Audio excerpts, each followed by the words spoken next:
Maayong hapon sa tanan. Ako si Dr. Rachel Dilia, ang inyong City Health Officer din sa Cagayan de Oro. Ganahan ko nga mag-talk about monkeypox karon, no?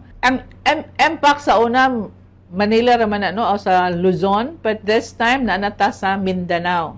Nanatay mga kaso sa Mindanao. Apan sa Region 10, wala pa tayo kaso sa Region 10.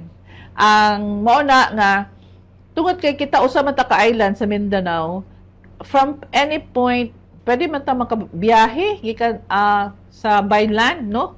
Muna nga like Davao, unsa man na siya 4 to 6 hours laman away from Cagayan, Cotabato, doon raman sa Buanga, pwede raman na siya in a day. That's why gihangyo gid ang tanan to be very careful. Kay although naanata dinhi naatay kaso sa Mindanao, wala pa sa tay kaso dinhi sa Cagayan de Oro. And we are monitoring very religiously sa mga kaso nga sama niini. Aron nga og pananglitan dunay mga kaso, kami gyud ang una magpahibalo sa tanan aron nga ang tanan gyud magbinantayon. Apan karon, salamat sa Ginoo, dako gyud atong pasalamat sa iyang protection. Wala pa tay mpox nga kaso dinhi sa Northern Mindanao region. Sa ato lugar nga region ha, sa Northern Mindanao Region 10. Kay medyo na ukay ang Cagayan de Oro tungod ang tong memo nga akong gihimo para sa health center o sa city health office. Nasayod man gyud ta nga ang mga pasyente mo ana sa atong health center or sa ato bang city health office para sa laboratorio, no, kung doon na sila gipangbati. Mao na nga naghatag gyud ko og memorandum sa tanan nga mga among workers din sa city health o sa mga health center to wear their face mask, no? Tungod sa aning sakit karon nga napa sa COVID, napatay COVID, at the same time kaning Mpox. Mpox is a viral disease nga sakit gini siya sa mananap. Apan pwede ma-transfer man sa tao. And then this is close intimate contact or skin to skin, no? Nga muna ang mode of transmission sa iyang mga secretions sa tao or sa mananap nga nasakit na sa Mpox. So pananglitan kanang pet lover gyud ka. Kung ang imo maganing iring, ero, baboy, kabayo, gusto sa pang mananap, monkey, nagsakit, ayaw lang sad kayo nga i-handle nimo siya, no? Kanang physically distansya lang sa kay anyway viral man ni siya, mahuman naman gyapon in 2 to 4 weeks ang Mpox aron nga dili kaniya matakdan. Kay kung imaghawit ka sa iya basin og iyang mga secretions na butang sa imo, matakdan ka. So ang kaning Mpox taas na ba iyang prodromal period, no, sa time nga natakdan ka until such time nga naa na kay simptomas, siguro moabot pag yun mga 21 days, no? So after that, nasir kay hilanat, ubo, sipon, mga lymphadenopathies, sakit sa mga lutahan, o mga 2 to 4 days later, na din manggawa sa imong mga rashes. That will start as kanang flat lang siya, no? Macular, hangtod nga medyo magburot gamay, until later naanay sulod nga tubig, no?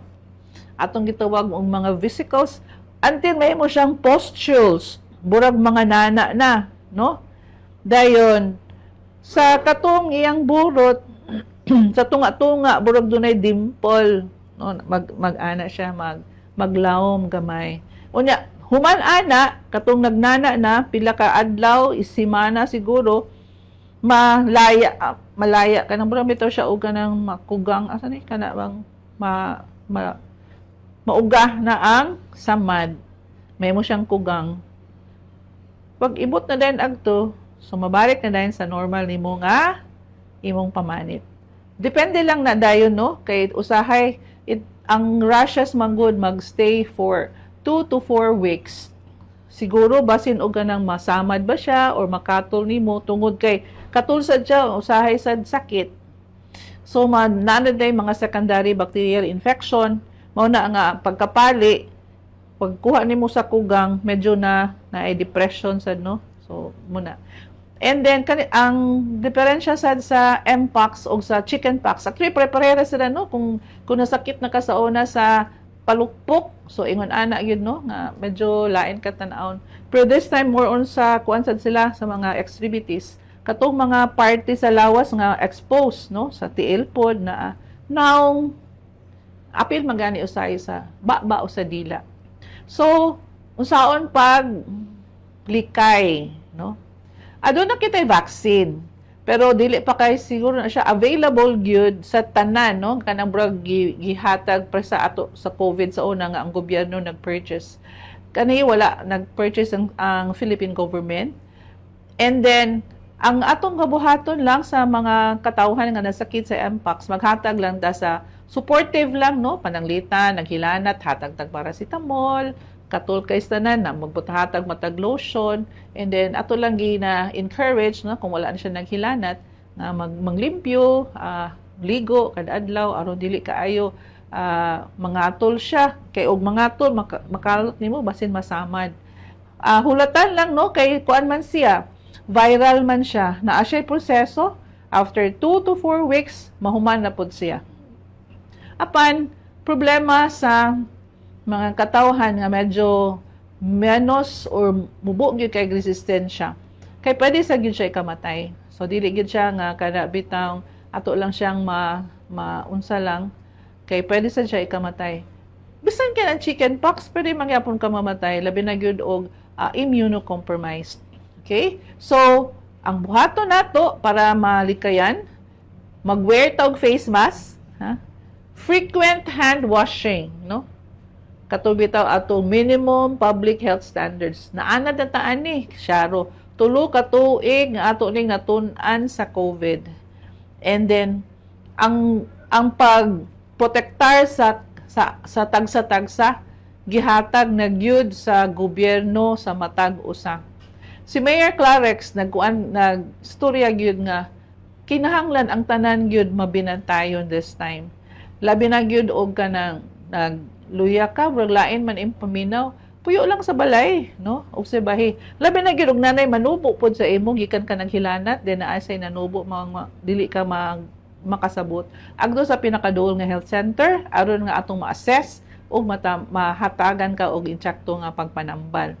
And then kung dili kay maayo imong kuan no, magstay lang ka sa balay unless nga naa na kay nangakita nga mga kuan, that's the time you go to the health centers. Aron sad nga menos gyud ang transmission. Always remember that your hands are dirty, ugaw. So sa anytime nga makakuan ka, makadumdum, na kay alcohol, limpyuhan, or na kay access sa water and soap, better, no? Manghugas jud ka frequently. And then og naa ka sa daghan nga mga tao dili ka sure og unsay ilang mga status, it's always good to wear a face mask. Ngano man, daghang kag maunsa na protektahan gikan sa COVID, gikan sa Mpox, TB, leprosy, o mga pneumonia and flu, no? Even sa flu, just by wearing a face mask. So, muna atong atong gistorya, kay uron nga dili masagta mataranta mangyud kay ang akong memo for the City Health Office o sa Health Center, medyo naabot naman sa media, no? Kinahanglan basahon yun ni mong maayo. Kaya nga akong gisulat dito, City Health Office, employee o ang mga health center. Ako silang ipa-mandatory wearing of face mask. Kaya nga everyday kami tagbo sa mga pasyente. Gawas lang sa Mpox, COVID, TB. Kay karon medyo ubay-ubay na sa tag multiple drug resistant TB, which is pwede gud ka matay, no? Sa mo na nga ang mga personahin nato sa health center ato gyud gina-encourage and kuan gyud manduan pag-wear og face mask aron dili sila matakdan, aron sad nga dili sad makatakod sa inyo nga moanha sa amo sa mga health centers. Okay, so ang Ginoo magpanalangin sa ato o magpadayon gyud kita make ourselves healthy, eat kanang nutritious food, and ang katulog yun, insakto nga oras sa pagkatulog, enough time sa pagkatulog. Okay, may hapon sa tanan.